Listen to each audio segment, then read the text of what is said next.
கேரள மாநிலம் எர்ணாகுளம் பகுதியில் அமைந்துள்ள தனியார் மருத்துவமனைக்கு பெண் ஒருவர் வயிற்று வலி என கூறி சிகிச்சைக்கு வந்துள்ளார்.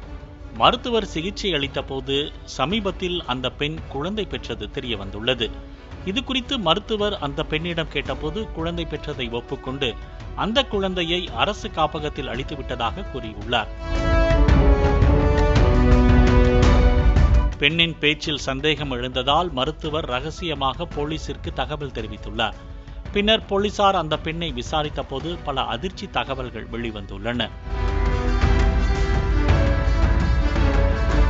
அந்த பெண் கல்லூரியில் படிக்கும் போது தகழி பகுதியை சேர்ந்த தாமஸ் ஜோசப் என்பவரை காதலித்து வந்ததாகவும் இருவரும் நெருங்கி பழகிய நிலையில் கர்ப்பமானதாகவும் தெரிவித்துள்ளார்.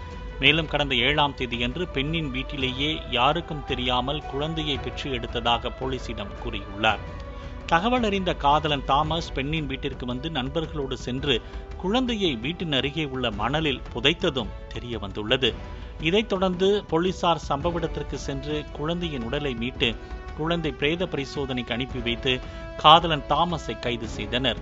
இந்த சம்பவம் குறித்து பேசிய ஆலப்புழா மாவட்ட காவல்துறை கண்காணிப்பாளர் சைத்ரா தெரேசா, இச்சம்பவம் தொடர்பாக 2 பேர் கைது செய்யப்பட்டுள்ளதாகவும் கொலையா இல்லையா என்பது பிரேத பரிசோதனைக்கு பின்னரே தெரிய வரும் என்றும் தெரிவித்துள்ளார்.